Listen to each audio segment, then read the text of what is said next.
அனைவருக்கும் வணக்கம். நான் ஜோதிடர் தமிழரசன் பேசுகிறேன். இந்த சேனல் ஃபஸ்ட் டைம் பார்க்குறவங்கள நீங்கள் சப்ஸ்கிரைப் பண்ணிக்கோங்க, பெல் பட்டனை கிளிக் பண்ணிக்கோங்க, ஆளுங்கிற ஆப்ஷன் இருக்கும் செலக்ட் பண்ணிக்கோங்க. அப்போ தான் நாங்கள் போடுற வீடியோஸ் எல்லாமே உங்களுக்கு நோட்டிஃபிகேஷன் வரும். இன்றைக்கி நம்ம இந்த வீடியோவில் எதை பற்றி பார்க்க போகிறோன்னா, செவ்வாய் திசை 7 வருட செவ்வாய் திசை என்ன செய்யும் சரிங்களா? 7 வருட செவ்வாய் திசை என்ன செய்யும், வரமா சாபமா, எந்த ராசிக்கு பார்க்க போகிறோன்னா தனுசு. காலபுருஷ தத்துவப்படி 9ஆம் ராசியான தனுசு ராசினியர்களுக்கு செவ்வாய் திசை எப்படி இருக்குன்னு பார்க்கலாம். எல்லா ராசிக்கும் செவ்வாய் திசை வராது. ஒரு சில ராசிக்கு செவ்வாய் திசை அவங்க வாழ்க்கையில் சந்திச்சே ஆகணும். ஒரு சில ராசிக்கு செவ்வாய் திசையே வராமே போகுங்க. ஆயுள் முழுக்க செவ்வாய் திசையே வராதுங்க, சந்திக்க மாட்டாங்க. ஒரு சில ராசிக்கும் ஒரு சில நட்சத்திரத்துக்கும் கண்டிப்பாக செவ்வாய் திசை வரும். அவங்க வாழ்க்கையில் ஒரு இம்பாக்ட் ஏற்படுத்தி கொடுக்கும். ஒன்றா நல்லது பண்ணும் இல்லை கெட்டது பண்ணிடும். அது இருக்கிற இடத்தை பொறுத்து, சேர்ந்த கிரகங்களோட அமைப்பு பொறுத்து.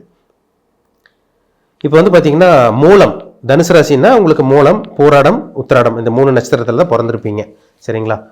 இப்போ மூல நட்சத்திரக்காரங்க பிறக்கும் போதே மூல நட்சத்திரக்காரங்களுக்கு பார்த்திங்கன்னா கேது திசை நடந்திருக்கும்.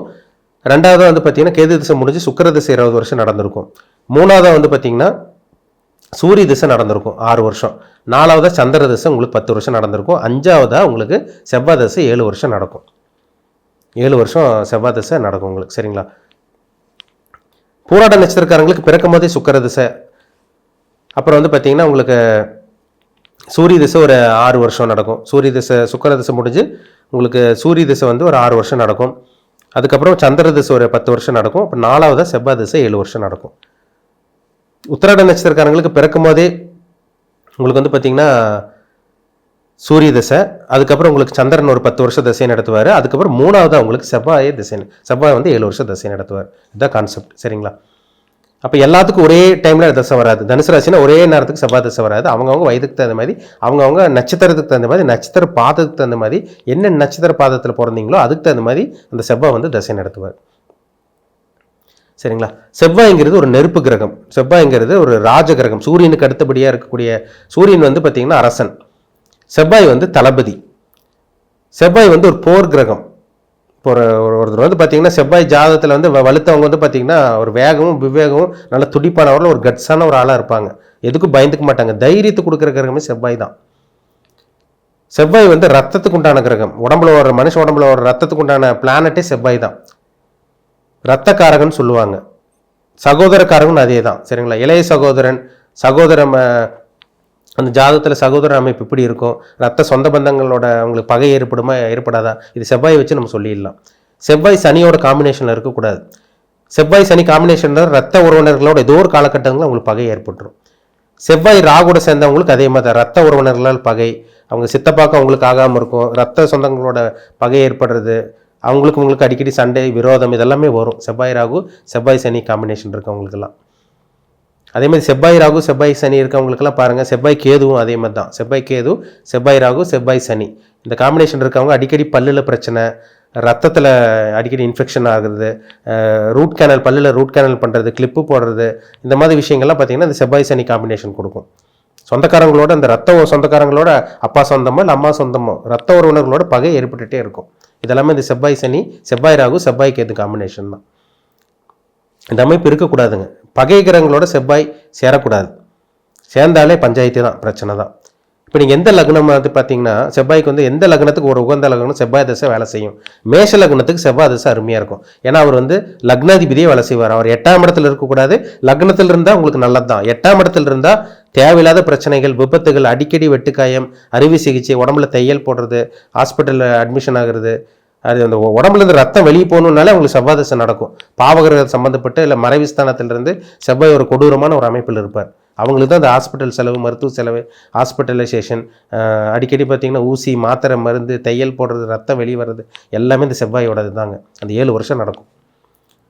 மேஷ லக்னத்துக்கு செவ்வாய் 8ல் போகக்கூடாது. லக்னத்தில் இருந்தால் கூட நல்லது. சுபகிரகம் தொடர்பு இருந்துச்சுன்னா கண்டிப்பாக ஜாதகர் ஒரு ஸ்ட்ராங்கான ஒரு ஆளாக இருப்பார். சுபகிரகம் சம்பந்தம் கண்டிப்பாக இருக்கணும்.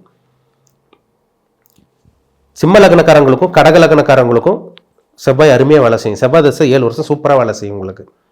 விருச்சிக லக்னக்காரங்களுக்கு செவ்வாய் திசை நல்லாயிருக்கும். ஏன்னா அவர் லக்னாதிபதியாகவும் உங்களுக்கு 6ஆம் அதிபதியாக வந்துடுவார். அவர் 6ஆம் இடத்துல இருந்தால் கூட நல்லது பண்ணுவார். ஏன்னா 6ஆம் இடத்துல ஒரு பாவகிரகம் செவ்வாய் இருந்துச்சுன்னா, தனிச்சிருந்துச்சுன்னா நோய் இல்லாமல் பண்ணுவார், கடன் இல்லாமல் பண்ணுவார், எதிரிகள் இல்லாமல் பண்ணுவார். எதிரிகள் அழிக்கிறது இந்த செவ்வாய் தான். தனுசு லக்னத்துக்கு வந்து செவ்வாய் 5ஆம் அதிபதியா 12ஆம் அதிபதியா வந்துருவார். தனுசு லக்னத்துக்கு செவ்வாய் அதே மாதிரி தாங்க 12ஆம் இடத்துல இருக்கிறத விட உங்களுக்கு 5ஆம் இடத்துல இருந்து சுபகிரக சம்பந்தம் இருக்கணும். இல்லை 12ஆம் இடத்துல இருந்து தனிச்சு இருந்துச்சுன்னா தூக்கத்துக்கு எடுத்துரும், அயன சயன போகஸ்தானத்துக்கு எடுத்துரும். அப்போ அவங்க சுபகிரக சம்பந்தம் பண்ணும் கண்டிப்பாக 12ஆம் இடத்துல செவ்வாய் இருந்துச்சுன்னா. மேக்ஸிமம் உங்களுக்கு செவ்வாய் வந்து 12ஆம் இடத்துல இருந்து உங்களுக்கு தனுசு லக்னத்துக்கு இருந்து சுபகிரக சம்மந்தப்பட்டவங்களுக்கெல்லாம் பார்த்தீங்கன்னா ஒரு நல்ல ஒரு திசையாக தான் இருக்குது. ஆனால் பாவி கூட சேரக்கூடாது. சனியோடைய செவ்வாய் வந்து 12ஆம் இடத்துல சேரக்கூடாது, தூக்கத்துக்கு எடுத்துரும், சரியான நேரத்துக்கு சாப்பாட முடியாது, நேரம் கட்ட நேரத்துக்கு சாப்பிட்ற மாதிரி வரும், நிம்மதியான தூக்கமே இருக்காது, ஆழ்ந்த உறக்கமே இருக்காது. பொதுவாக 12ல் செவ்வாய் இருக்கவங்க பாருங்கள் அடிக்கடி தூக்கத்தில் டிஸ்டர்ப் ஆவாங்க, கண்டிப்பாக இருக்கும் உங்களுக்கு. மகர கும்பலக்னக்காரங்களுக்கு செவ்வாய் ஒரு சுமாரான ஒரு திசையாக தான் இருக்கும். அது இருக்கிற இடத்துக்கு தகுந்த மாதிரி பலன்களை ஏற்படுத்தி கொடுக்கும். மீன லக்னக்காரங்களுக்கு செவ்வாய் திசை அருமையாக இருக்கும். 2ஆம் அதிபதியாக 7ஆம் அதிபதியாக வேலை செய்வார். அப்போ 2ஆம் அதிபதி பணத்தை கொடுக்குற கிரகம் செவ்வாய் தான், பாக்கியத்தை கொடுக்குற கிரகம் செவ்வாய் தான். அவர் சனியோட தொடர்பில் இருக்கக்கூடாது.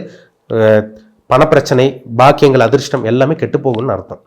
அப்போ மேஷ லக்னம், கடக லக்னம், சிம்ம லக்னம், விருச்சக லக்னம், தனுசு, மீன லக்னக்காரங்களுக்கு செவ்வாய் நல்ல ஒரு கிரகத்தோடு சேர்ந்து சுபகிரகங்களோடு சேர்ந்து லக்னத்துக்கு வந்து பார்த்தீங்கன்னா கேந்திர திரிகோணாதிபதிகளோட அமைப்பில் திரிகோணஸ்தானத்தில் இருந்தார்னா கண்டிப்பாக அந்த செவ்வாய் தசை யோக தசையாக இருக்கும். எந்த லக்னத்துக்கு தான் அப்படி செவ்வாய் தசை வரக்கூடாதுன்னா கன்னி லக்னத்துக்கு செவ்வாய் வரக்கூடாதுங்க. கன்னி லக்னத்துக்கு 3 மற்றும் 8ஆம் அதிபதியாக வந்துடுவார். அசிங்கமானத்தை கொடுக்குறது அவர் தான், விபத்தை கொடுக்குறது அவர் தான், கண்டத்தை கொடுக்குறது அவர் தான். ஏதோ ஒரு பிரச்சனையை வில்லங்கத்தில் கொண்டு போய் மாட்ட வச்சிடும். கோர்ட்டு கேஸ் பிரச்சனை, போலீஸ் ஸ்டேஷன், அடிதடி, பஞ்சாயத்து எல்லாமே அந்த கன்னி லக்னக்காரங்களுக்கு செவ்வாய் தசை வந்தால் கொடுத்தே தீரும்.